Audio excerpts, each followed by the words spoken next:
Hai, Assalamualaikum warahmatullahi taala wabarakatuh. Salam sejahtera. Berjumpa lagi dengan cikgu pada hari ini untuk cikgu ajarkan satu lagi tajuk dalam pendidikan jasmani, iaitu laluan mencabar. Baik murid, dalam tajuk laluan mencabar ni, cikgu akan fokuskan kepada satu aktiviti yang boleh meningkatkan kapasiti aerobik ataupun daya tahan kardiovaskular, iaitu aktiviti mendaki bukit. Baik murid, seperti mana yang kamu tahu, sukan mendaki bukit adalah sukan yang menjadi trend pada masa kini. Sukan ini diminati oleh segenap lapisan masyarakat, tak kira kanak-kanak, orang dewasa ataupun orang yang lebih berusia. Baik, dan cikgu sendiri adalah salah seorang daripada peminat sukan mendaki ataupun lebih dikenali sebagai sukan hiking. Baik murid, untuk kita menguasai ataupun bukan aktiviti mendaki bukit ni bukanlah satu perkara yang boleh kita lakukan sewenang-wenangnya, kerana untuk kita memulakan satu aktiviti pendakian, kita perlu bersedia. Persediaan itu merangkumi persediaan fizikal dan juga persiapan mental. Jadi untuk tajuk laluan mencabar pada hari ini, cikgu nak kongsikan kepada kamu beberapa tips untuk kita mulakan aktiviti pendakian. Baik murid, cikgu akan bahagikan persediaan sebelum kita melakukan aktiviti mendaki ini kepada 3 bahagian, iaitu sebelum, semasa dan juga selepas. Baik, sekarang cikgu akan terangkan persiapan sebelum kita melakukan aktiviti pendakian. Baik, yang pertama sekali kita perlu merancang pendakian kita. Okey, perancangan tu merangkumi aspek kita kena kaji dulu kat mana bukit ataupun gunung yang hendak kita daki. Dapatkan maklumat daripada pelbagai sumber, contohnya daripada YouTube, daripada Google, ataupun kita tanya sesiapa sahaja yang pernah pergi ke tempat tersebut supaya kita dapat gambaran awal mengenai trek pendakian, sama ada susah ke, senang ke, ataupun moderate, ataupun tak berapa susah, tak berapa senang. Dalam pada masa kita merancang, kita perlu tentukan sama ada kita nak pergi secara solo ataupun kita nak pergi secara berkumpulan. Yang kedua adalah latihan. Okey, sebelum kita mulakan aktiviti mendaki bukit, kita perlu lengkapkan diri kita, kita perlu sediakan diri kita dengan latihan. Sehari 2 hari latihan tak mencukupi untuk kita mendaki bukit. Latihan tu mestilah perlu lebih panjang. Contohnya 2 minggu ataupun sebulan sebelum kita mendaki satu-satu bukit, kita perlu mulakan latihan. Okey, latihan ni adalah untuk kita menyediakan diri kita untuk berhadapan dengan halangan-halangan yang sukar. Kita tahu bahawa bukit ni bukanlah satu tempat yang landai. Okey, pergerakan untuk kita mendaki bukit ni adalah daripada kawasan yang landai kepada kawasan yang lebih tinggi.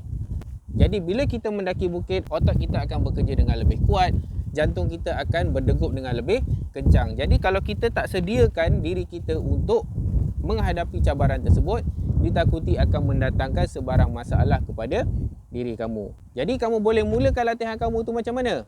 Okey, kamu boleh mulakan latihan kamu tu dengan berlari, berjalan laju menaiki bukit yang tak berapa tinggi.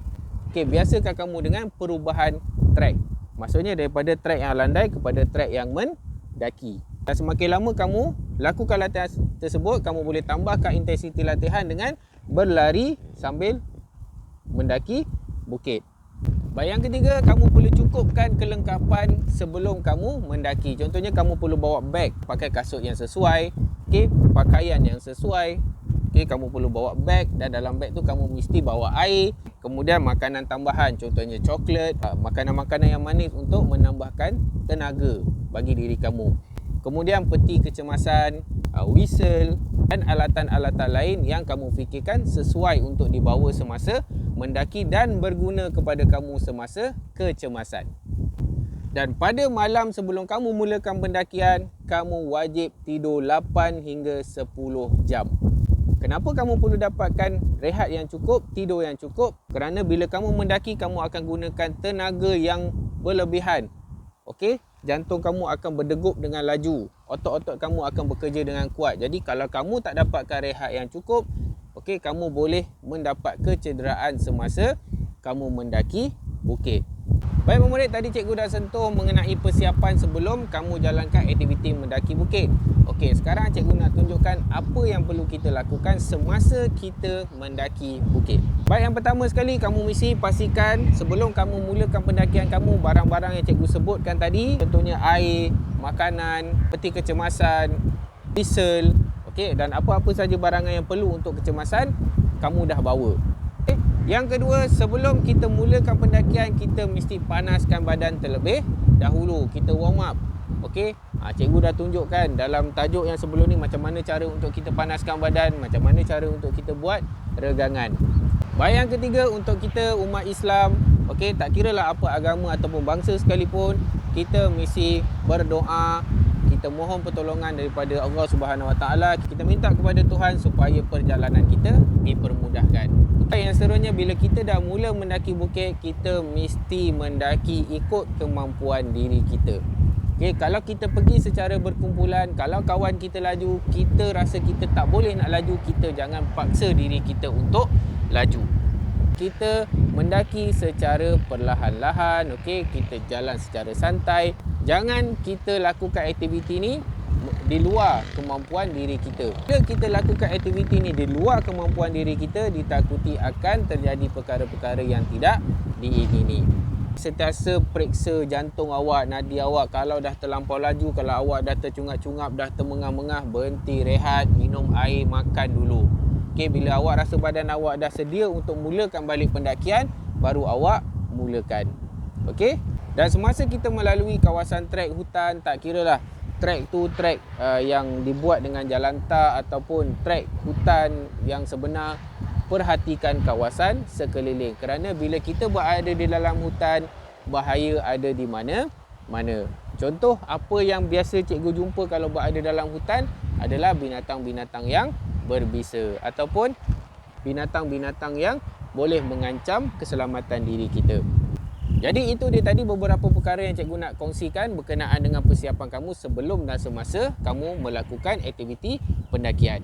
Okey, sekarang jom cikgu belanja video cikgu mendaki Bukit Botak di Puncak Alam bersama-sama dengan anak-anak cikgu dan isteri cikgu. Okey, jom kita tengok. Jom share perjalanan kita orang satu family naik Bukit Botak dekat Puncak Alam ni. Okey, jom, selamat menonton. Jom kita start.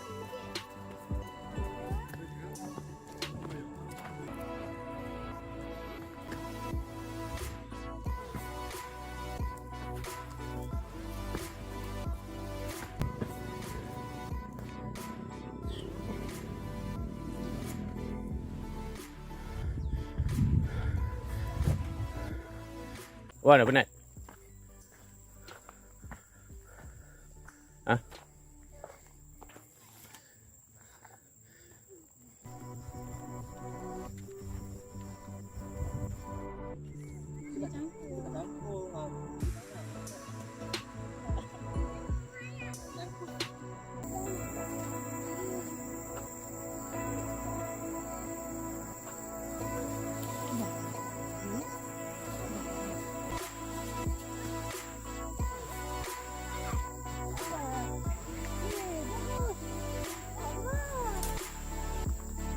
Pergi.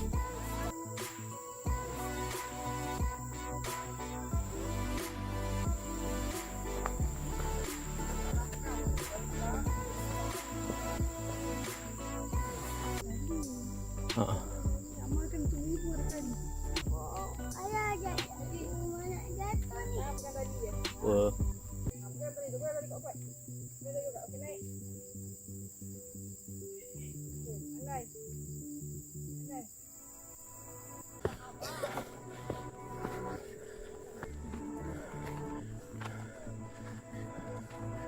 Okey, itu dia puncak Bukit Botak.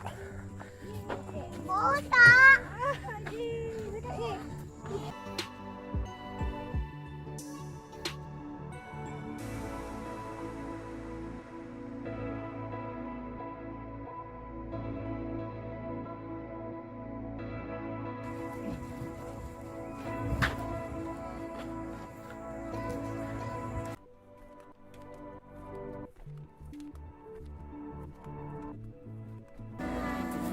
Mama bye.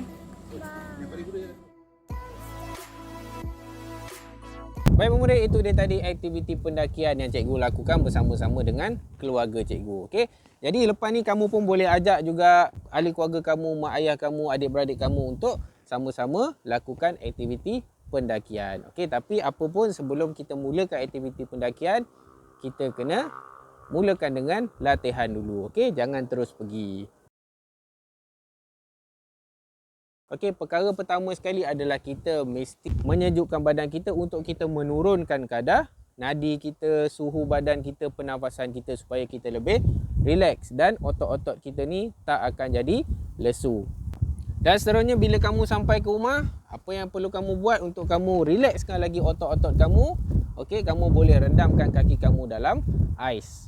Okey, kamu ambil besen, okey, kamu letakkan ais dalam tu dan kamu rendamkan kaki. Baik murid, jadi cikgu harap kamu boleh faham dengan penerangan yang cikgu sampaikan tadi dan kamu boleh jadikan aktiviti mendaki bukit ini sebagai salah satu latihan untuk meningkatkan tahap kecergasan diri kamu. Jadi kita jumpa lagi untuk aktiviti-aktiviti lain pada masa yang akan datang. Jaga diri, pastikan kamu sentiasa aktif walaupun berada di rumah. Jumpa lagi. Assalamualaikum warahmatullahi wabarakatuh.